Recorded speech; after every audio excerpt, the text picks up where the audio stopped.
아마도 교통사고가 나면은 이주 진단을 받은 사람이 가장 많을 겁니다. 저희 보상가배상TV 네이버 카페를 봐도 이주 진단과 관련된 질문이 가장 많습니다. 사고 나신 분들이 질문하는 내용들을 보면요, 과연 얼마의 합의금을 받는 게 적당할까? 나는 최고로 받고 싶은데 얼마의 합의금을 요구해야 될까? 이런 질문들이 제일 많은데요. 그래서 사고 나신 분들은 인터넷도 검색해보고 이것처럼 지금 유튜브도 보고 계시고 이렇게 하는 거죠. 근데 아무리 이렇게 글로 보고 영상으로 봐도 감이 안 오시죠. 그래서 여기저기 보면은 무료 상담 있어서 무료 상담 글로 전화해서 물어보시는 분들이 엄청 많을 겁니다. 과연 무료 상담이라는 곳에요, 전화를 하면 답이 나올까요? 오늘 만약에 제가 전화를 받아서 이주 진단, 염자 진단만 있다 라고 한다면은 제가 어떻게 대답해 드릴지 알려드리겠습니다. 영상 꼭 끝까지 봐주시길 바랍니다.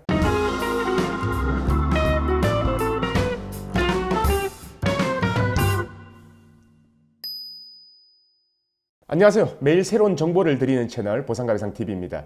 구독과 좋아요 꼭 부탁드리고요. 매일 정보가 업데이트 되니까 알림 설정까지 부탁드립니다. 아마 제가 십수년간 상담 전화를 받은 것 중에 반 정도, 아니 한 3분의 1 정도는 염자 진단이었을 겁니다. 아직까지도 사무실에 상담 전화 오는 게 거의 한 3분의 1 정도가 염자 진단인데요. 이 교통사고는 다양합니다. 근데요, 제가 제일 처음에 이렇게 상담을 받으면요, 제일 먼저 물어보는 게 뭔지 아십니까? 딱 물어보는 게 정해져 있어요. 나이가 어떻게 되시냐, 보험사가 어디냐, 과실이 얼마로 책정돼 있냐, 소득이 얼마냐, 입원은 얼마나 했냐, MRI 촬영했냐, MRI 촬영했다면 그에 대한 사고 기여도에 대한 소견은 받아놨냐. 그럼 전부 다 듣고 나서요, 제가 물어보는 말이 있어요. 혹시 원하시는 금액이 있으시냐? 제가 이렇게 물어보면요, 천차만별로 대답이 나옵니다. 어떤 분은 150만 원 받고 싶다, 어떤 분은 300만 원 받고 싶다, 심지어 어떤 분은 염자 진단만 있는데도 불구하고 1000만 원을 받아야 되겠다. 자, 그래서요, 제가 정확하게 알려드릴게요. 제가 사고로 인해서 수술을 한 모든 부상에 대해서는요, 엑스레이 사진만으로 전부 예상이 가능하고요, 가장 높게 예상될 수 있는 금액, 그리고 가장 낮게 예상될 수 있는 금액, 그리고 평균적인 금액 전부 다 산출해 드릴 수 있어요. 그리고 그런 부상들 같은 경우에는 개인보험에서 이 후유장애 진단이 나오겠냐 안 나오겠냐까지 전부 다 예상이 가능합니다. 하지만 염자 진단이랑 이 추간판 탈출증 진단에 대해서는요, 예상 금액을 산정하기가 어렵습니다. 그래서 전화를 주시고 상담을 해도 정확한 금액을 말씀드릴 수가 없어요. 왜냐면요, 제가 말씀드리는 금액은 무조건 이 금액은 받아내겠다, 받아낼 자신이 있다 라는 금액을 말씀을 드려야 되는데, 여러 가지 상황들 때문에 금액이 정확하게 예상될 수가 없습니다. 그래서 저뿐만 아니라 다른 어떤 전문가한테 물어봐도 정확한 금액 산정이 어렵습니다. 물론 질문 내용에 대해서 금액 산정은 가능하죠. 근데 그 금액이 보험사가 제시하는 금액보다 작아서 문제죠. 그러면은 왜 이게 정확한 금액 산정이 어려운지 제가 지금 알려드리겠습니다. 우선 2주 진단을 받고요, 2주 이상 입원하시는 분들이 거의 없어요. 보험사에서 말하는 약관 지급 기준으로요, 일용근로자 임금을 계산했을 때요, 2주 입원을 하게 되면 위자료 15만 원이죠. 그리고 휴업손해가 100만 원 정도밖에 산정이 안 되기 때문에 결국은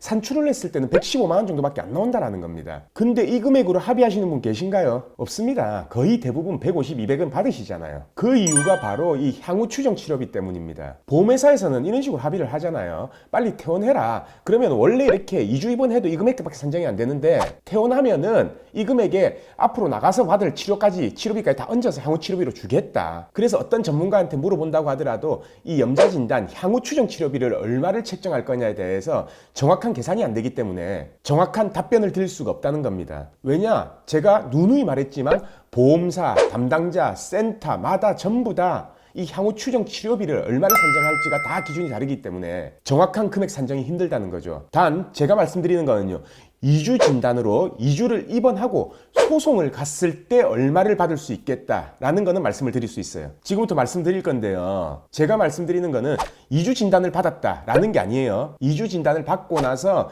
2주를 입원한 경우를 말씀을 드리는 겁니다. 2주 진단 받고요, 2주 입원했을 경우 과실이 없고 최저 노임 기준으로 한다 하더라도요, 만약에 소송을 하게 되면요, 위자료 50에서 100만 원을 포함해서 한 200에서 한 250만 원 정도 산정이 돼요. 그래서 아마 염자 진단 같은 경우에 보험사가 최종적으로 그 정도 금액의 합의 제한을 할 겁니다. 만약 2주 입원 안 하고 일주일만 입원하고 소송 갔다 라고 하면은 위자료 포함해서 125만 원에서 175만 원 정도가 되겠죠. 입원을 만약에 안 했다면은 위자료 50만 원에서 100만 원, 그리고 플러스 통원 치료비가 어느 정도 산정이 되겠죠. 염자 진단 같은 경우에는요, 딱 여기까지가 어느 전문가인지 마찬가지입니다. 딱 여기까지가 해줄 수 있는 대답이에요. 왜냐하면 어떤 보험사인지 어떤 담당자인지, 그리고 이 담당자의 성향이 어떻는지, 어떤 기준으로 지금 보고 있는지, 그 기준이 전부 다 다르고 그 담당자하고 직접적으로 접촉하기 전이기 때문에 저희가 정확하게 산출은 할 수 없고, 대신 제가 방금 말씀드린 이 기준, 소송에서 최대한 많이 받을 수 있는 기준, 이 기준을 두고 담당자하고 결국은 협의를 하셔야 된다는 겁니다. 솔직히 말해서요, 그 합의하는 개인적인 능력이나 담당자 성향에 따라서요, 누구는 150만 원 받고 누구는 200만 원 받고 누구는 300만 원 받고 그렇게 달라지는 겁니다. 제가 염자 진단 같은 경우에요, 어떻게 계산하는지는 여러 영상에서 다 설명을 드렸습니다. 그래서 본인이 소득, 과실 이런 부분들을 전부 다 계산을 해서요,